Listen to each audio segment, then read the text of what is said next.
ನಮಸ್ತೆ ವೀಕ್ಷಕರೇ, ನೀವು ನೋಡ್ತಾ ಇದ್ದೀರಾ ಪ್ರಜಾ ಫ್ಲಾಶ್ 10. ನಾನು ಮೀರಾ ಪ್ರಸಾದ್. ಈಗ ನೋಡೋಣ ಇವತ್ತಿನ ಹೆಡ್ಲೈನ್ಸ್. ಕೇಂದ್ರ ಸಚಿವ ಕುಮಾರಸ್ವಾಮಿ ಅವರನ್ನ ಹಂದಿಗೆ ಹೋಲಿಕೆ ಮಾಡುವಂತಹ ಲೋಕಾಯುಕ್ತ ಎಡಿಜಿಪಿ ತಕ್ಕ ಬೆಲೆಯನ್ನ ತರಬೇಕಾಗುತ್ತೆ ಅಂತ ಹೇಳಿ ಕೇಂದ್ರ ಸಚಿವ ಪ್ರಹ್ಲಾದ್ ಜೋಶಿ ಗರಂ ಆಗಿದ್ದಾರೆ. ನೈತಿಕತೆ ಇದ್ದರೆ ಯಡಿಯೂರಪ್ಪ ಹಾಗೂ ಅವರ ಪುತ್ರ ವಿಜೇಂದ್ರನನ್ನ ಪಕ್ಷದಿಂದ ಹೊರಹಾಕಿ ಅಂತ ಪ್ರಿಯಾಂಕ್ ಖರ್ಗೆ ವಾಗ್ದಾಳಿಯನ್ನು ನಡೆಸಿದ್ದಾರೆ. ಈ ಬಾರಿ ಮಹಿಷ ದಸರಾವನ್ನ ಸುಸೂತ್ರವಾಗಿ ನಡೆಸೋದಕ್ಕೆ ಸರ್ಕಾರ ಹಾಗೇನೆ ಜಿಲ್ಲಾಡಳಿತ ಬಿಡಲಿಲ್ಲ. ಹೀಗಾಗಿ ದಸರಾವನ್ನ ಆಚರಣೆ ಮಾಡೋದಕ್ಕೆ ನಾವು ಕೂಡ ತಡೆಯೊಡ್ತೇವೆ ಅಂತ ಹೇಳಿ ಕಾಂಗ್ರೆಸ್ನ ಮಾಜಿ ಮೇಯರ್ ಹಾಗೇನೆ ಮಹಿಷ ದಸರಾದ ಅಧ್ಯಕ್ಷ ಪುರುಷೋತ್ತಮ್ ಹೇಳಿಕೆಯನ್ನು ಕೊಟ್ಟಿದ್ದಾರೆ. ಚುನಾವಣಾ ಬಾಂಡ್ ಮೂಲಕ ಹಣವನ್ನು ಸುಲಿಗೆ ಮಾಡಿದೆ ಅನ್ನುವಂತಹ ಆರೋಪಕ್ಕೆ ಸಂಬಂಧಪಟ್ಟಂತೆ ಕೇಂದ್ರ ವಿತ್ತ ಸಚಿವೆ ನಿರ್ಮಲಾ ಸೀತಾರಾಮನ್ ಹಾಗೇನೆ ಬಿಜೆಪಿ ಕೆಲ ನಾಯಕರ ಮೇಲೆ ದೂರು ದಾಖಲಾಗಿರುವಂತದ್ದು. ಆ ಒಂದು ಕೇಸನ್ನ ಇವತ್ತು ಸಿಐಡಿ ಅಥವಾ ಎಸ್ಐಟಿಗೆ ವರ್ಗಾವಣೆ ಮಾಡುವಂತಹ ಸಾಧ್ಯತೆ ಇದೆ.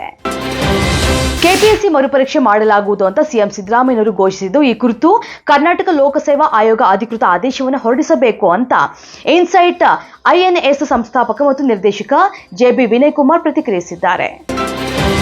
ಕಾಂಗ್ರೆಸ್ ಅಧಿಕಾರದಲ್ಲಿರುವಂತಹ ಹಿಮಾಚಲ ಪ್ರದೇಶ ಹಾಗೆಯೇ ಕರ್ನಾಟಕದಲ್ಲಿ ರಾಹುಲ್ ಗಾಂಧಿ ಅವರ ಚುನಾವಣಾ ಖಾತ್ರಿಗಳು ವಿಫಲವಾಗಿವೆ ಅಂತ ಹರಿಯಾಣದಲ್ಲಿ ಕೇಂದ್ರ ಸಚಿವ ಅಮಿತ್ ಶಾ ಅವರು ವಾಗ್ದಾಳಿಯನ್ನು ನಡೆಸಿದ್ದಾರೆ.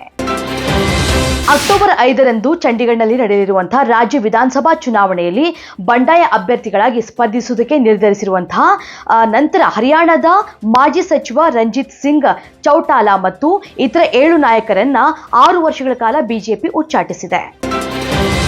ಗಾಜಾದಲ್ಲಿ ಹಮಾಸ್, ಲೆಬನಾನ್ನಲ್ಲಿ ಹೆಬ್ಜುಲ್ಲಾ ಮತ್ತು ಸಿರಿಯಾ ಸೇನೆಯೊಂದಿಗೆ ಯುದ್ಧ ನಡೆಸ್ತಾ ಇರುವಂತಹ ಇಸ್ರೇಲ್ ಇದೀಗ ಯಮನ್ ಮೇಲೂ ಕೂಡ ವಾಯುದಾಳಿಯನ್ನು ನಡೆಸಿದೆ. ಭವಿಷ್ಯದ ಕ್ರಿಕೆಟರ್ಸ್ಗಾಗಿ ಹಾಗೆಯೇ ಹಾಲಿ ಕ್ರಿಕೆಟರ್ಸ್ಗಾಗಿ ಬೆಂಗಳೂರಿನಲ್ಲಿ ನಿರ್ಮಿಸಲಾಗಿದ್ದಂತಹ ಸೆಂಟರ್ ಆಫ್ ಎಕ್ಸಲೆನ್ಸ್ ಕ್ರಿಕೆಟ್ ಅಕಾಡೆಮಿಯನ್ನ ಭಾರತೀಯ ಕ್ರಿಕೆಟ್ ನಿಯಂತ್ರಣ ಸಂಸ್ಥೆ ಬಿಸಿಸಿಐ ದಿಢೀರಂತ ಉದ್ಘಾಟನೆ ಮಾಡಿದೆ.